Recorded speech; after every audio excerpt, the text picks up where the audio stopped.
लोकसभा चुनाव के नतीजों के बाद अब यूपी की उन 9 सीटों की चर्चा तेज हो गई है जिन पर अब अगले 6 महीने के अंदर उपचुनाव होने हैं।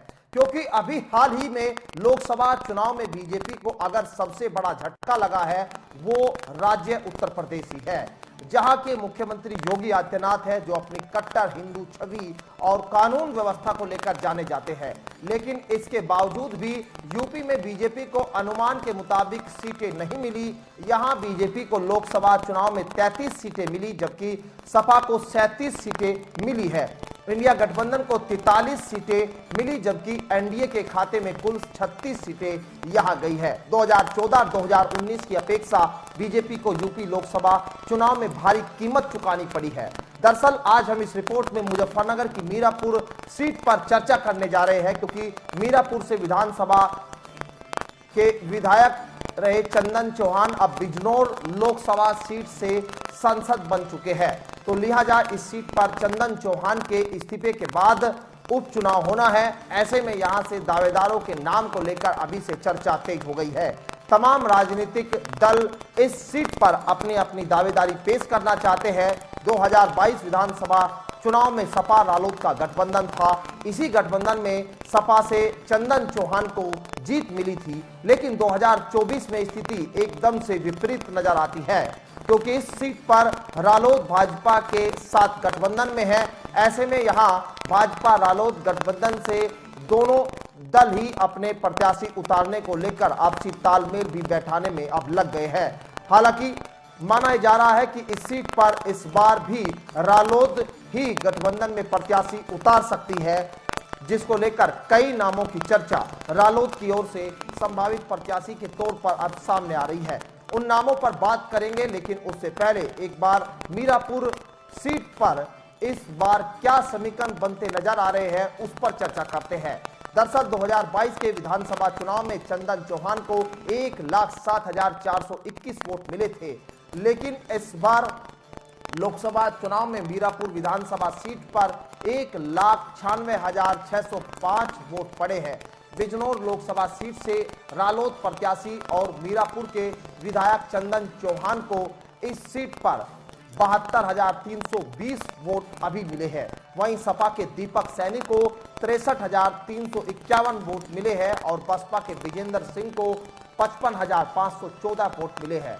इस बार मीरापुर विधानसभा क्षेत्र में सपा और बसपा के मुस्लिमों का बंटवारा हो गया है। ऐसे में उपचुनाव में अगर बसपा पहले की भांति उपचुनाव नहीं लड़ती है तो इस बार रालोद को भाजपा गठबंधन में लड़ाई ज्यादा टक्कर की नजर आती है, क्योंकि बसपा प्रत्याशी व सपा प्रत्याशी के बीच अगर एक जगह मान लिया जाए तो यहां 1,38,000 से ज्यादा वोट हो जाते हैं, तो भाजपा गठबंधन में काफी कम यहां वो नजर आते हैं। ऐसे में लड़ाई में जीत किसको होगी ये तो अभी दूर की कौड़ी है, लेकिन यहां अब सियासी जो गणित है वो बैठाने अभी से शुरू हो गए हैं, क्योंकि बसपा और समाजवादी पार्टी के वोट को जोड़ने के बाद काफी मार्जिन यहां बचता है। और अगर सपा और बसपा का वोट विधानसभा उपचुनाव में एक जगह हो जा रहा है तो वो कहीं ना कहीं आरएलडी और भाजपा गठबंधन के प्रत्याशी के लिए बहुत कठिन उसको पार कर पाना हो सकता है। लेकिन सबसे पहले अब उन नामों पर हम चर्चा कर लेते हैं जिन नामों को लेकर रालोद की ओर से संभावित दावेदारों के नाम अब सामने आ रहे हैं। जैसे कि हमने बताया ये सीट जो है यहाँ राष्ट्रीय लोकदल के विधायक यहाँ थे, तो ऐसे में सबसे ज्यादा जो गुंजाइश है वो इसी बात को लेकर दिखाई दे रही है कि इस बार भी भाजपा और रालोद गठबंधन से रालोद के ही प्रत्याशी चुनावी मैदान में होंगे।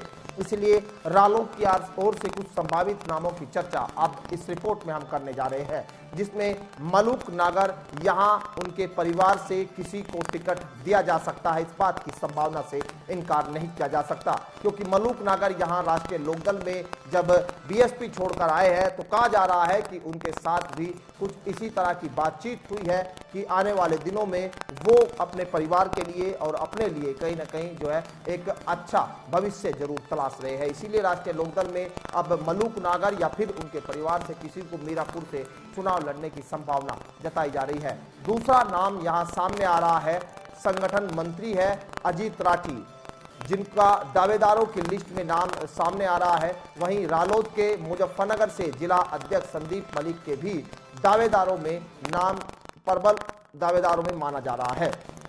बात प्रभात तोमर की करते हैं, जो दावेदारों की सूची में इनका नाम भी चर्चाओं में है, और एक नाम है जो राम निवास पाल का बताया जा रहा है, जो लोकदल प्रवक्ता भी है।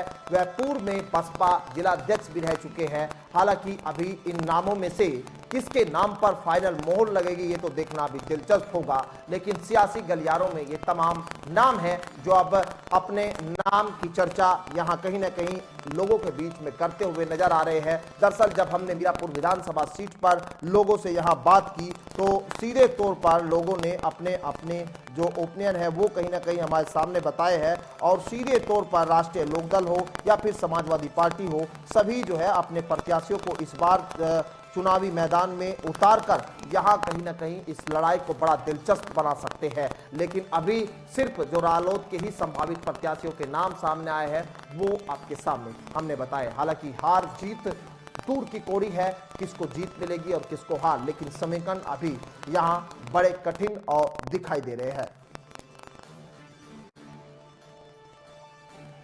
और इसी पर हमारे साथ एक बार अमित भी बने हुए हैं। अमित को भी एक बार फोन लाइन पर बातचीत करते हैं। अमित, आपको क्या लग रहा है कि यहाँ मीरापुर सीट पर क्या कुछ समीकरण दिखाई दे रहे हैं? जिस तरह के नाम की चर्चा संभावित दावेदारों को अब शुरू हो चुकी है, क्योंकि अब लोकसभा के बाद में उन सीटों पर ही अब विधानसभा के चुनाव होने हैं, जहां पर जो सांसद जीत कर गए हैं उनको उनकी जो सीटें खाली हुई है उनमें मीरापुर की सीट भी शामिल है। क्या समीकरण आपको दिखाई दे रहे हैं इस सीट पर अभी हाल में?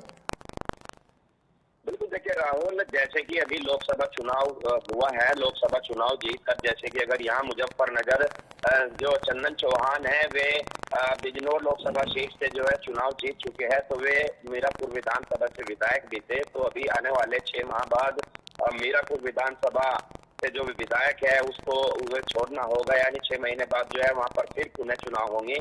तो कहीं ना कहीं इस बात को लेकर जो है मुजफ्फरनगर के नेताओं में जो है पूरी तरह चर्चाएं जो है तेज हो गई कि आने वाले 6 महीने बाद यहाँ से चुनाव आखिर लड़ेगा कौन। 6 महीने के अंदर होने हैं चुनाव, अमित आपको बता दें 6 महीने के अंदर चुनाव होने हैं। बिल्कुल, देखिए 6 महीने के अंदर जो चुनाव होने हैं उसको लेकर जो लगातार जो सियासी चर्चा है वो तेज हो गई है। और ये जैसे कि भी मैं सुन रहा था, क्योंकि ये जो मलूक नागर की अगर बात की जाए तो सबसे ज्यादा उनका नाम आगे चल रहा है, क्योंकि चर्चाओं में भी तेज है, क्योंकि वे अभी हाल ही में रालोद में शामिल हुए हैं। और कहीं ना कहीं हो सकता है कि इस बात को पहले से तय करके जो है मैं यहाँ रालोद में पहुंचे हैं, तो उनकी प्रबल संभावना जो है यहाँ पर मीरापुर विधानसभा से चुनाव लड़ने की या उनके परिवार को किसी को टिकट देने की जो है लगाई जा सकती है। और उनके साथ साथ अन्य कई नाम और है जो रालोद से संदीप मलिक है, जिलाध्यक्ष है वर्तमान में, पूर्व जिलाध्यक्ष है प्रभात तोमर, उनकी भी संभावनाएं जताई जा रही है। साथ ही साथ जो संगठन मंत्री है अजीत राठी, उनकी भी संभावनाएं जताई जा रही है, क्योंकि मीरापुर विधानसभा जो क्षेत्र है वो क्षेत्र यहाँ पहले भी जो है कई जो विधानसभा लड़ चुके हैं, लेकिन उन पर आरोप जो है पहले कई बार लग चुके हैं कि वे चुनाव लड़ने के बाद मैदान में नहीं आते, जनता के बीच नहीं जाते। तो कहीं ना कहीं क्षेत्र की जनता जो है इनमें किसको अपना जो है मत से जो है आशीर्वाद देना चाहेगी, ये तो बाद की बात है। लेकिन चुनाव लड़ने की अगर बात की जाए तो इन लोगों के नाम जो है सबसे ज्यादा सुर्खियों में चल रहे हैं।